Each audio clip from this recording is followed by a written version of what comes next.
New ইয়র্কের জ্যাকসনের থেকে আপনাদের সঙ্গে আছে আমি খালেদ মহিউদ্দিন। থাকে সেসব নিয়ে কথা বলার জন্য আজ আমাদের সঙ্গে রয়েছেন। সুপ্রিয় দর্শক শ্রোতা মণ্ডলী, আপনারা এই মুহূর্তে আমাকে যে যেখান থেকে শুনছেন এবং পরবর্তী যে যেখান থেকে শুনবেন, আপনাদের সকলকে জানাই আমি আমার প্রাণঢালা অভিনন্দন এবং শুভেচ্ছা।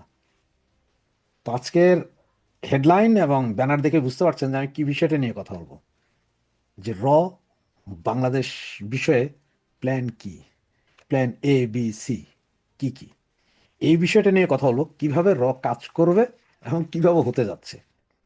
তো এই বিষয়টা কিভাবে করবে বা কোন কোন জায়গায় বাধা দিবে, কোন কোন জায়গায় দিবে না, কি কি করবে সেটা বোঝার আগে আসলে এই মুহূর্তে বাংলাদেশে কি চলছে এবং এগুলো কিভাবে চলছে সেই বিষয়টা আগে একটু বুঝে নিন। তাহলে আপনার পরবর্তী অংশ এর কার্যক্রম ক্লিয়ারলি বুঝে যাবেন। তো চলুন তাহলে শুরু করা যাক। এই মুহূর্তে বাংলাদেশের সামনে আছে একটা গাজর ঝুলানো ইলেকশন। সুতরাং ইলেকশন যখন হবে, ওরা বলছে, তাহলে ইলেকশনে জিততে হলে আপনাকে কি করতে হবে? প্রচণ্ড ভারত বিদ্বেষী হতে হবে। কারণ ভারত বিদ্বেষী না হলে আপনার জিতার সম্ভাবনা নেই। আর সাথে সাথে কি হইতে হবে? আওয়ামী বিদ্বেষী হইতে হবে, ফেসিস্টের বিদ্বেষী হইতে হবে। কারণ আপনাকে বুঝাইতে হবে যে এই ফেসিস্টই ছিল যে ইন্ডিয়ার তাবেদার। সুতরাং ভারত এবং আওয়ামী লীগ বিরোধী হইলেই আপনাকে জিতার ক্ষেত্রে 50% এগিয়ে দিবে। তাহলে এই অবস্থায় আপনার কি করতে হবে? এই যে এখন যেমন ভারত বিদ্বেষী চলতেছে, মিছিল মিটিং, কথায় কথায় ভারত, যা নাই তা সবকিছুই ভারত, সবকিছুই আওয়ামী লীগ। এইটা হচ্ছে যে একটা প্ল্যান। আর এই প্ল্যানটার পেছনে কাজ করতেছে কারা? পাকিস্তানের আইএসই এটারে দিচ্ছে, যেহেতু বাঙালি, আমাদের বাংলাদেশের অনেক লোকই বুঝে হোক না বুঝে হোক ভারত বিদ্বেষী, তাদের এই সেন্টিমেন্টটাকে কাজে লাগানোর জন্য এই কাজটা করাই যাচ্ছে। এরপর আছে চায়না। চায়না এখানে কিছু পয়সা ঢালছে। যে চায়না এখানে চাইতেছে এই ভারত বিদ্বেষী গ্রুপটাকে চায়না পয়সা করে দিয়ে তোমরা এগুলো চালায়া যাও, তাহলে ভারত একটা প্রেসারে থাকবে। আর এই ফাঁকে চায়না ভারতের বর্ডারের আশপাশে যেখানে যেখানে পারা যায় সেখানে সেখানে তারা ইন্টার মানে বিল্ডিং, বিমানবন্দর, অমুক তমুক তুলবে, রাডার স্টেশন এই সেই তুলবে। যেটা বোঝানো হচ্ছে যে না না না, এটা বাংলাদেশ করতে যাওয়ার মূলত ইনভেস্ট চায়না, যে চায়নাই ওখানে থাকবে। আর থার্ড থিং যেটা, সেটা ওই যে আগেই বলছি, যে পাকিস্তান। পাকিস্তান কি চায়? পাকিস্তান হচ্ছে যে ভারতকে ব্যতিব্যস্ত রাখো। কারণ 4700 কিলোমিটার, এটা কিন্তু কম বড় না, বিশাল বর্ডার। এই বর্ডারে ভারতকে ব্যতিব্যস্ত রাখো, তাহলে ভারত এখানে সৈন্য সমাবেশ ঘটাবে। সৈন্য সমাবেশ ঘটালে সে অন্যান্য জায়গা থেকে সৈন্য এনে হইলেও এই দিকে দিতে হবে। আর এদিকে দিতে তাদের যে চিন্তা, তাহলে তারা ওই যে আপনার কাশ্মীর অঞ্চল আছে সেখান থেকে হয়তো কিছু সৈন্য এদিকে সরাবে। সরালে তারা তাহলে তাদের আকাম করতে সুবিধা হয়। সুতরাং পাকিস্তান তো এখানে লাগেই আছে যে এইটা করো। অশান্তিতে বাংলাদেশ থাক, বাংলাদেশে মরুক ধরুক বাঁচুক, তাতে কোনো সমস্যা নাই। ইন্ডিয়ান বিদ্বেষ চালু রাখতে পারে। এই ইন্ডিয়ান বিদ্বেষ চালু রাখার জন্যই হচ্ছে যে পাকিস্তান সেই কিলিং মিশনের নামে, যেমন যেমন আপনারা দেখলেন যে হাদি কিলিং। হাদি কিলিং মানে কি? হাদিকে কিল করাই দিল, ভারত বিদ্বেষ চাঙ্গা, সবাই ভারতের দিকে চোখ, যে হ্যাঁ ভারতের করেছে। এগুলো করতে করতে আবার সেই পাইকারা করলে ওই দিক দিয়া ওই যে হিন্দু ভদ্রলোক যাকে মারা হইলো, 22 বছর না 26 বছরের যুবককে মারা হইলো, সেটা দিয়ে ইন্ডিয়ার ভেতরে উত্তেজনা তৈরি করাই দিল। যেন ইন্ডিয়ার হিন্দুরাও খেপে গেল, কি রে বাবা, আমাদের এই হিন্দু লোকটাকে মারছে। এখানে কিন্তু ডাবল গেম খেলতেছে কিন্তু পাকিস্তান। না, পাকিস্তানের কথা হচ্ছে একটা যুদ্ধ বাজানোর উপায়, যে কোনোভাবে লাইগা রাখলেই ওরা ওই সাইড থেকে, তাদের দরকার কাশ্মীর, তাদের বাংলাদেশ দরকার নেই এখন, তাদের দরকার হচ্ছে কাশ্মীরটা খেয়া দেওয়া। সেটি হচ্ছে তাদের মূল কারণ। কারণ তারাও জানে এই বাংলাদেশকে নিয়ে তারা কন্ট্রোল করতে পারবে না।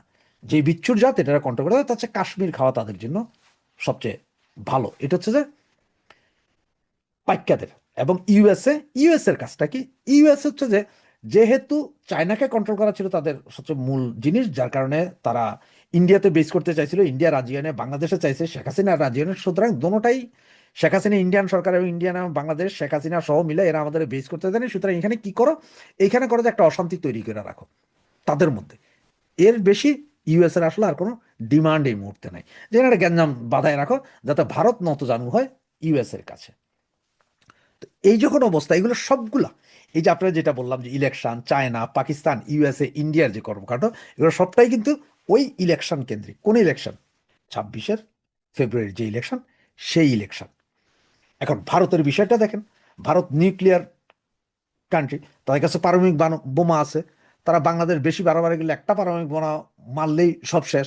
আর বাংলাদেশ একটা মাইরে দিলে সারা ওয়ার্ল্ড এসে যে পাকি ইয়েরে মারবে, ইন্ডিয়ার মারবে, সেটা সেই দুঃসাহস কেউ দেখাবে না। কারণ সবাই জানে যে এর কাছে আছে, মাইরে দিতে এরা পাগল। ঠিক আছে।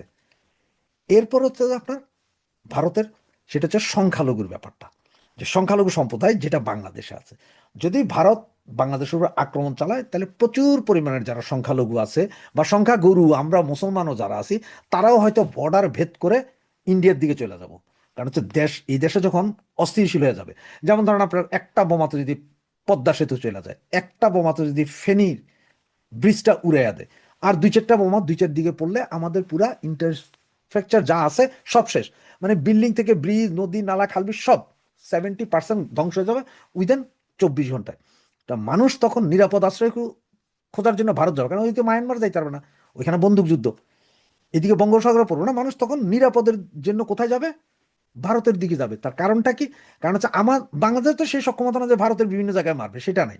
বিশাল দেশ, এটা যে কোনো এক জায়গায় পাবলিক ঢুকা যেতে পারবে। এই হচ্ছে যে ভারতের অবস্থা। তাহলে এখন আপনারা এই দুইটা যে আমার পাইকারা বাংলাদেশে যা করতেছে, ইউএস চায়না মিলিয়া তা, এবং ভারতের যা যা আছে এটা দিলাম। এখন ভারতের রয়ের প্ল্যান কি? ভারতের রয়ের যে প্ল্যান, সেই প্ল্যানটা সম্ভবত এরকম যে চায়নাতে কিছু ক্যাম্প আছে, ট্রেনিং ক্যাম্প, যারাই চায়নার সরকারের বিরুদ্ধে বলে তাদের ধরে নিয়ে যায় আপনার ইয়েতে, ওই ক্যাম্পে নিয়ে যায়।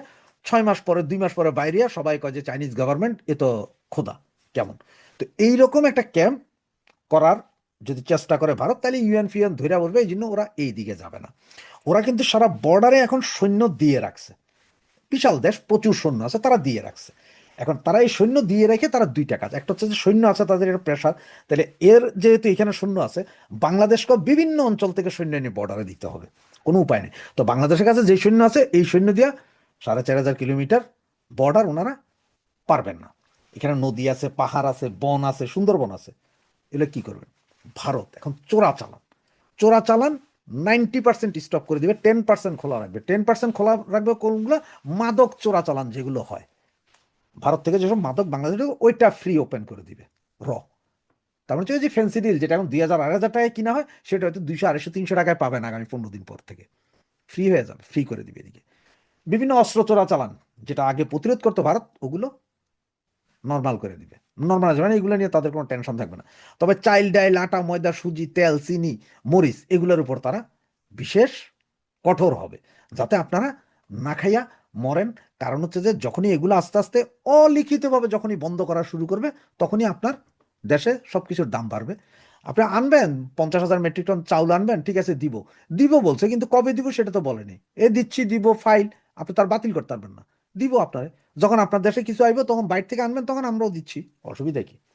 এই, এবং ভারতের এই আরো 2টা বা 3টা কাজ করবে, যেগুলো এই যে যারা যারা এখন প্রচন্ড ভারত বিদ্বেষী নেতা হয়ে উঠতেছে না, এদেরকে আসলে প্রশিক্ষণ দিয়ে এই কাজ করা হবে, মানে তোমরা খুব ভারত বিদ্বেষী দেখাও। এতে ভারতের 2টা লাভ। এক হচ্ছে যে এই জিনিসটা দেখায় ভারত ইন্টারন্যাশনাল সারা পৃথিবীতে একটা আলোড়ন তৈরি করে দিবে, দেখো এই দেশ থেকে আক্রমণ, হত্যা, হুমকি ধমকি এগুলো দিচ্ছে, এগুলো সহ্য করা যায় না, এটা স্বাধীন দেশের বিরুদ্ধে, আমরা তো কিছু করতেছি না, কিন্তু ওরা করবে। আর এটাতে পয়সা ডালবে কে? আর আবার এই যে যারা মাথা চারা দিয়ে উঠছে, এইটারা আরো বেশি চাঙ্গা করার জন্য করবে কি, পাকিস্তান এদের কিলিং মিশনে নামবে। তার মানে হচ্ছে ধরেন ওই যে হাদিরে পাকিস্তান মারাইছে, মারানোর পরে সারা বাংলাদেশে উঠে গেছে কি ভারত বিদ্বেষী।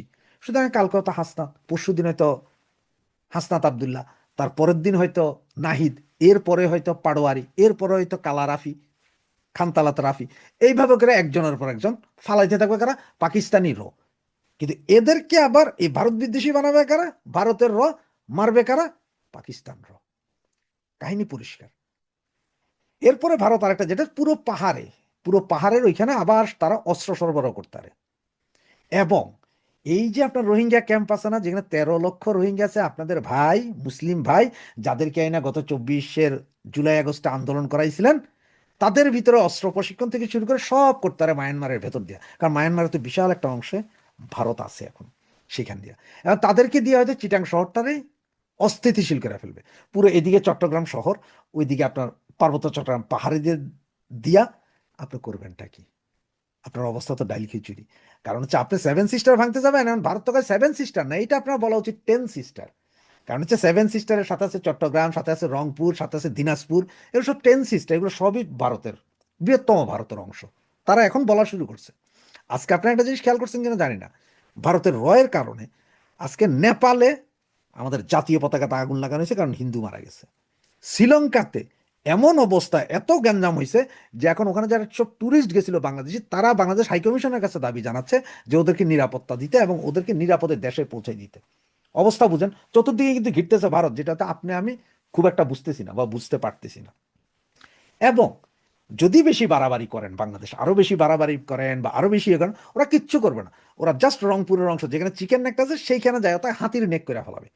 মুরগির গলার জায়গায় হাতির গলা ওই অংশ দখল করে নিয়ে ওইখানে যারা আছে তাদের বলে বাংলাদেশ নিয়ে যাও, হয়তো একদিনের যুদ্ধ করবো ওইখানে, এরপরে সিজ ফায়ার চাইবে বাংলাদেশ, সিজ ফায়ার ওকে তোমার সাথে সিজ ফায়ারে করতেছি, কিন্তু এই অংশ ছাড়বো না, এই অংশের বাইরে চলে যাও।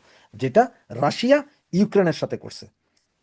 ওই যে আপনার ক্রিমিয়া দখল করেছিল, ক্রিমিয়া ছেড়ে দিতে বাধ্য দিয়েছে, এখন আবার দন্নস দখল করে নিচ্ছে, সব ছেড়ে দিতে বাধ্য দিয়েছে। ওকে, আমার তো অ্যাডাম আছে ভাই, আমার কাছে পারমাণবিক বোমা আছে, পৃথিবী ওই বোমার দিকে চায়, অন্য কিছু দিতে না। পাকিস্তানকে আপনারা বোমা দিবে? দিবে না। তো কাজ করবে এগুলো। এখন ভিতরে ভিতরে প্রথম আপনাদেরকে এমন বিতৃষ্ণা বানাইবো, এই মাদক চোরাচালান তারা এখন আর কন্ট্রোল করবো না, স্বতন্ত্রভাবে ঢুকতে দিবে। অস্ত্র চোরাচালান তারা কন্ট্রোল করবে না, ঢুকতে দিবে। পাহাড়ে ওরা অস্ত্র দিয়ে দিবে। কক্সবাজারের রোহিঙ্গা ক্যাম্প ওরা খেপাই দিবে, যাতে ওই কক্সবাজার সহ ওই যে আমাদের মুংডু টাউনশিপ আরাকান রাজ্য, এটা পুরাটা নিয়ে স্বাধীন একটা রাষ্ট্র হয়ে যায়। ওরা ওই কাম করে দিবে। আর ওই কাম করে দেওয়ার সাথে সাথে আপনাদের এই বঙ্গুদের ওই যে ভারত বিদ্বেষীটা, সেটার হোগা ফাইনাল মারা যাবে। এটা বইলা রাখলাম। আর ভারত দু একদিনের ভিতর দেখেন এমন একটা করিডোর চালু করবে যেখান থেকে ম্যাক্সিমাম হিন্দুরা ওই পারে চলে যেতে পারবে, ওদেরকে ওইখানে রাখবার। এইটা যেদিন থেকে শুরু হবে মনে রাখবেন যে সেদিন থেকে 48 ঘন্টার ভিতরে আপনারা রংপুর দিনাজপুরের ওই সাইড বহুত অংশ হারাইয়া ফেলবেন। অতিরিক্ত বাড়াবাড়ির ফল যা হয়, তো বলবো আপনারা চিল্লাইতে থাকেন, চিল্লান। এই যে আপনাদের বঙ্গু পররাষ্ট্র উপদেষ্টা বলছে যে ভারতে দিল্লিতে বাংলাদেশ হাইকমিশনের সামনে কেন গেল এরা, এটার বিচার চাই। এখন ভারত বলতেছে তোমার দেশে বাংলাদেশে 3টা অঞ্চলে আমাদের এম্বাসির ভেতরে ঢুকে আক্রমণ করছো, আগে সেইটা বলো। এবং এইটাই হচ্ছে যে হেডেক সারা পৃথিবীতে। 2টা জিনিস নিয়ে এখন বেশি হেডেক, এক ভারতীয় এম্বাসিতে আক্রমণ, এটা যেমন দেখানো হয়েছে, এবং দ্বিতীয় দেখানো হচ্ছে ওই যে ইয়েতে মাল্লা জ্বালাইয়া দিলে আগুন, এইটা এখন ইন্টারন্যাশনাল, এটা কানাডার কোর্টে পর্যন্ত আলোচনা হচ্ছে, কানাডার সংসদে আলোচনা হয়েছে। কালকে থেকে তো পৃথিবীর বিভিন্ন জায়গায় আলোচনা হবে। দেখতে থাকো হ্যাঁ, কি কি করে এবং কিভাবে করে, কত সুন্দর পলিসিতে করে। আর তোমরা এই যে বঙ্গু হাদির মতন যারা আছে সাউয়া মাউয়া ছিঁড়া, আরো কত সাউয়া তোমাদের ছিঁড়া রাস্তায় পইরা থাকে। কারণ হচ্ছে যে তোমাদের বন্ধু যখন পাক, তাদের নাই কোনো আর না পাক। জয় বাংলা, জয় বঙ্গবন্ধু। দর্শক, সম্পূর্ণ ভিডিওটি দেখলেন, আশা করি বিষয়টি বুঝতে পেরেছেন। এই নিয়ে আপনার গুরুত্বপূর্ণ মন্তব্যটি অবশ্যই কমেন্ট বক্সে জানিয়ে দিবেন। ধন্যবাদ।